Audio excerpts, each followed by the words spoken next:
नमस्कार दोस्तों, मैं केसी साहू सर आज आप लोगों के लिए बहुत ही महत्वपूर्ण प्रश्न लाया हूं और इस प्रकार के प्रश्न कंपटीशन एग्जाम में हमेशा पूछे जाते हैं। यहां पर आप देख सकते हैं मैंने तीन व्यक्ति के नाम लिख रखे हैं, राघव, राजू और रमेश। ये तीनों व्यक्ति जो है कार्य प्रारंभ करते हैं, लेकिन ध्यान दीजिए कार्य का जो प्रारंभ है शुरुआत में पैसा मिलाता है राघव। मतलब राघव शुरुआत में तो अकेले कार्य प्रारंभ करता है और वो कितना रुपए मिलाता है, 50,000 रुपए से अपना कारोबार प्रारंभ करता है। लेकिन उसके 6 महीने बाद, मतलब राघव के कार्य प्रारंभ करने के 6 महीने बाद राजू जो है उसी व्यापार में शामिल होना चाहता है। तो राघव उसको कहता है कि आपको कुछ अधिक रुपए देना पड़ेगा। तो राजू जो है 60,000 रुपए देकर उसी कारोबार में शामिल हो जाता है। तो निश्चित रूप से दोनों का लाभ जो है अलग अलग होगा, मतलब दोनों व्यक्ति उस लाभ का अलग अलग हिस्सा बांटेगा। उसी प्रकार उसके 6 महीने में, राजू के शामिल होने के 6 महीने बाद एक दोस्त उनका और उसी कारोबार में शामिल होना चाहता है। तो इन लोगों ने पहले से कारोबार प्रारंभ किया था और कुछ लाभ उसने कमा लिया था। तो अगर रमेश जब मिलेगा तो उसने 75,000 रुपए मिलाया होगा उसी कारोबार के लिए। तो तीनों व्यक्ति ने कारोबार प्रारंभ किया इस प्रकार, है ना। तो यह इस बात का विशेष रूप से ध्यान रखना है कि शुरुआत में तो कार्य राघव ने प्रारंभ किया तो उसने 50,000 रुपए मिलाया। बाद में 6 महीने बाद उसी कारोबार में शामिल हुआ राजू तो उसने 60,000 मिलाया। लेकिन उसी कारोबार में शामिल होना है रमेश को, तो वो राजू से 6 महीने बाद शामिल होता है। तो इन्होंने कुल कितने रुपए मिलाए, 75,000 रुपए। तो अब आपको कमेंट करके बताना है कि वास्तव में अगर इनको 2 साल बाद, ध्यान दीजिए यहां पर मैं अवधि बता रहा हूं, 2 साल बाद कुल उसने तीनों ने व्यवसाय कितने दिनों तक किया, कारोबार कितने दिनों तक किया, 2 साल तक किया। और 2 साल कार्य करने के बाद इनको 53,000 रुपए का लाभ होता है। ठीक है, 53,000 रुपए का लाभ होता है। तो अब आपको बताना है कि इनमें से राजू को, ध्यान दीजिएगा, राजू को कितना हिस्सा मिलेगा, लाभ का कितना हिस्सा राजू को मिलेगा, ये आप मुझे कमेंट करके बताएंगे। और दोस्तों इस वीडियो में हम 2 बहुत ही महत्वपूर्ण प्रश्न पर चर्चा करेंगे। तो दोनों प्रश्नों को आपको देखना है और एक शानदार प्रश्न आपके लिए रहेगा जिसका आपको मुझे कमेंट करके बताना है। तो आइए इस प्रकार के प्रश्नों को कैसे बनाया जाता है उसको हम बहुत ही बारीकी से समझ लेते हैं। दोस्तों इस प्रकार के प्रश्न बहुत ही सरल होते हैं, बस इसमें जो शर्त कहा गया है उसको ध्यान देना है। और ये सभी प्रकार के जो प्रश्न होते हैं, इस प्रकार के हिस्सेदारी वाले जो प्रश्न होते हैं, उनको हम अनुपात वाले नियम से बनाते हैं। सिंपल सी बात है, जब राघव ने 50,000 मिलाया है तो यहां पर हम 50,000 लिख देंगे। ठीक है, ये हो गया 50,000। उसके बाद राजू ने 60,000 मिलाया है तो यहां पर हम लिख देंगे 60,000, ये भी हमने लिख दिया। उसके बाद 75,000 रुपए मिलाया गया है किसके द्वारा, रमेश के द्वारा, तो यहां पर हमने 75,000 लिख दिया। लेकिन भाई इसने पूरा, चूंकि 2 साल तक उन लोगों ने कार्य किया है, 2 साल मतलब, और इसको हम माह में बांटना पड़ेगा हमें, क्यों, क्योंकि ये अलग अलग माह में शामिल हुए हैं। तो 2 साल तक अगर कोई व्यक्ति कार्य करता है तो उसको केवल कुल कितने माह तक पैसा मिलाना पड़ा, मतलब उसका जो पैसा है कितने माह तक खर्चा हुआ है, टोटल 24 माह तक इसका पैसा का उपयोग हुआ है।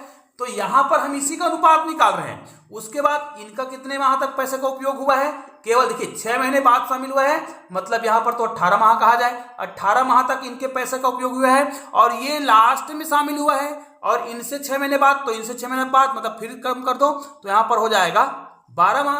मतलब इनके पैसे का उपयोग तो 12 माह हुआ है, इनके पैसे का उपयोग हुआ 18 माह। और इनका जो 50,000 रुपए सबसे कम पैसा इसने मिलाया है, लेकिन इनके पैसे का जो सबसे ज्यादा उपयोग हुआ है 24 माह तक। तो अब लाभ का कितना प्रतिशत किसको मिलेगा इसे ही हमें ज्ञात करना है। तो भाई इससे हमें क्या करना होगा, हमें इनका प्रतिशत निकाल लेना है। तो सिंपल सी बात है, प्रतिशत बहुत आसानी से आप निकाल सकते हैं। सबसे पहले ध्यान दीजिए, सभी में जीरो की संख्या देख लीजिए। ये जीरो को हम कटा देंगे, 3 जीरो इसमें कटा देंगे, 3 जीरो इसमें कटा देंगे और 3 जीरो इसमें कटा देंगे। तो हमने सब में जीरो कटा दिया।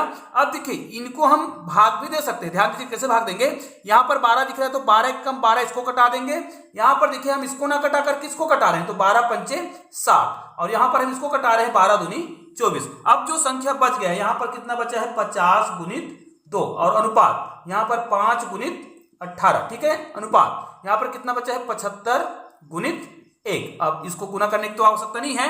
अब ये संख्या पुनः भाग जा रहा है, तो किससे भाग जाएगा उसके आधार पर इसको हम बनाएंगे। तो देखिए इनको हम भाग देंगे 5 से, तो ये 5 से भाग चला जाएगा, 5 एक कम 5, और कितना बच गया 2, तो कितने बढ़ जाएगा, 5 पंचे 25। यहां पर तो 15 आ गया, यहां पर हम भाग देंगे तो 5 एक कम 5, तो यहां पर केवल कितना बच रहा है, 18 ही बच रहा है। अब यहां पर हम भाग देंगे 5 से, तो 5 एक कम 5, 5 शून्य हम शून्य, और यहां पर कितना बच गया,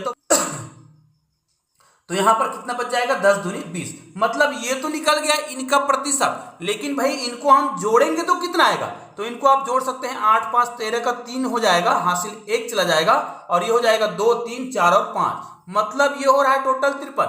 अब भाई जिनको जितना प्रतिशत देना होगा, है ना, हमें पता है लाभ प्रतिशत पता है, अब इसको तो हम मिटा देते हैं, इनका योग तो हमें समझ आ गया है, ये प्रतिशत भी हमें याद है।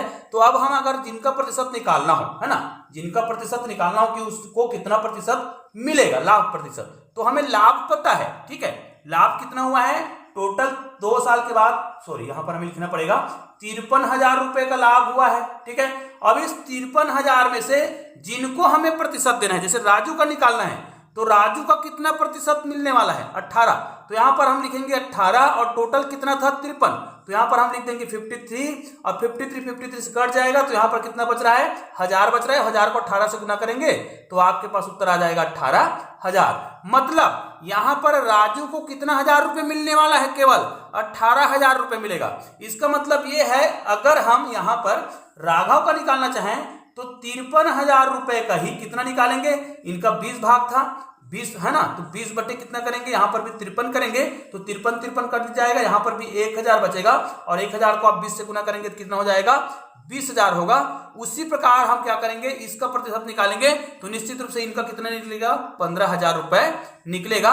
और इस प्रकार आप देख सकते हैं कि हमने तीनों का लाभ में हिस्सा निकाल लिया कि उनको कितना कितना लाभ मिलने वाला है। तो आइए, मैंने आपको कहा था कि एक प्रश्न और पूछूंगा, तो आइए इस प्रश्न को भी बहुत ही सरलता से देख लेते हैं। और दोस्तों इसी प्रकार के बेहतरीन वीडियो के लिए आपने अभी तक चैनल को सब्सक्राइब नहीं किया तो चैनल को सब्सक्राइब करके बेल आइकन को प्रेस कर दीजिएगा और ऑल को टच कर दीजिएगा। तो आइए दूसरा प्रश्न देख लेते हैं।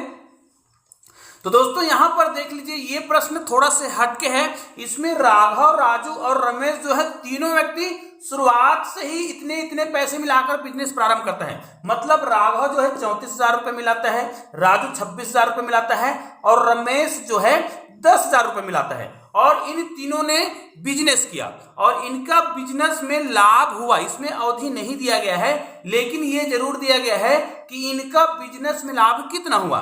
तो इनका लाभ दिया हुआ है, मान लिया जाए 17,500 रुपए। तो क्या आप बता सकते हैं कि इस लाभ का कितना कितना रुपए तीनों को मिलेगा। और ये प्रश्न बहुत ज्यादा सरल है क्योंकि इसमें तो अवधि भी नहीं दिया गया है, इसलिए इनका प्रतिशत निकालना बहुत ही आसान है। इसको हम थोड़ा से ऊपर में लिख ले रहते हैं क्योंकि इसको हमें हल करना पड़ेगा। तो ये हो गया 17,500 रुपए का लाभ हो रहा है कारोबार में, है ना, इनकी अवधि कितना भी रहे, तो हमें सिंपल सा इनका अनुपात निकालना होगा। तो भाई ये तो ज्यादा सरल प्रश्न है उससे भी। ये देखिए हमें क्या करना पड़ेगा, इनका अनुपात निकालना पड़ेगा। तो इस प्रकार हम इसका अनुपात निकाल सकते हैं। ये देखिए, इसके बाद हम इसको क्या करेंगे, सीधा से इनका हल कर देंगे। तो सबसे पहले तो इनमें जितने जीरो है उसके हिसाब से सभी में बराबर जीरो कटा देंगे। तो हम सभी में से क्या कर रहे हैं, 3 जीरो कटा रहे हैं, ठीक है, सभी में हमने 3 जीरो कटा दिया। अब इनको हमें भाग देना पड़ेगा। तो क्या ये भाग जा रहा है, कितना से भाग जा रहा है वो भी ध्यान दे लेना है। तो देखिए निश्चित रूप से इसको हम 2 से भाग देंगे तो कितना आ जाएगा, यहाँ पर 17 आएगा, यहाँ पर 2 से भाग देंगे तो कितना आएगा 13 आएगा, और इसको भाग देंगे कितना आएगा 5 आएगा। निश्चित रूप से इनका अनुपात तो निकल गया। तो मतलब जितना भी लाभ होगा उसका 17 भाग, 13 भाग और 5 भाग ये उनको मिलने वाला है। तो भाई इनका हम योग भी कर लेंगे। तो 17 में हम क्या करेंगे, अगर 13 को जोड़ते हैं 30 होगा, 30 में 5 जोड़ेंगे तो कितना हो जाएगा, ये हो जाएगा 35, ठीक है। अब इतने प्रतिशत में, इतने भाग में से, मतलब 35 भाग में से 17 भाग किसका होगा, राघव का, 13 भाग किसका होगा, राजू का, और 5 भाग किसका होगा, रमेश का होगा।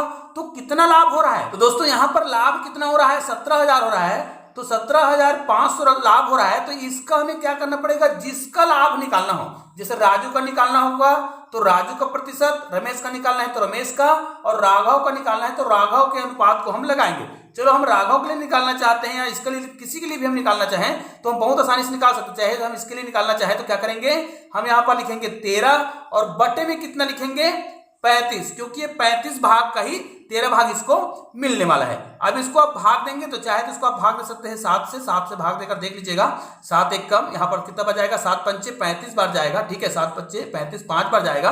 यहाँ से भाग देंगे तो 7, ये हो जाएगा 7 दूनी 14, कितना बच गया 3 बचा, 35 हो जाएगा, कितना बच जाएगा 7 पंचे 35, अब ये हो जाएगा 0 और 0। उसके बाद इसको फिर से हम भाग दे सकते हैं, 5 से भाग देंगे, 5 एक कम 5, यहाँ पर 5 पंचे 25 और ये हो जाएगा 0, 500 हो जाएगा, और 13 पंचे 65, मतलब 500 रुपए किसको मिलेगा? जिसका 13वां भाग है, 13 है ना, अनुपात में हमने 13 निकाला था, तो राजू को कितना मिलने वाला है? 6500 रुपए। इसी प्रकार हम तीनों का राशि निकाल सकते हैं। निश्चित रूप से यह गणित आपको बहुत ही आसानी से समझ आया होगा और निश्चित रूप से इस वीडियो को आप अधिक से अधिक शेयर जरूर करेंगे। मैंने आपको कहा था कि एक प्रश्न आपसे पूछने वाला हूं, तो इस प्रश्न के उत्तर आप लोग मुझे कमेंट करके जरूर बताइएगा। और हाँ, इसी के आधार पर आपको राघव और रमेश का हिस्सा कितना होगा ये भी आपको मुझे बताना है, जबकि लाभ कितना है? 17,500 रुपए का। तो आइए एक प्रश्न आप लोगों के लिए मैं और दे रहा हूं, जिसके उत्तर आप लोग मुझे कमेंट करके जरूर बताइएगा।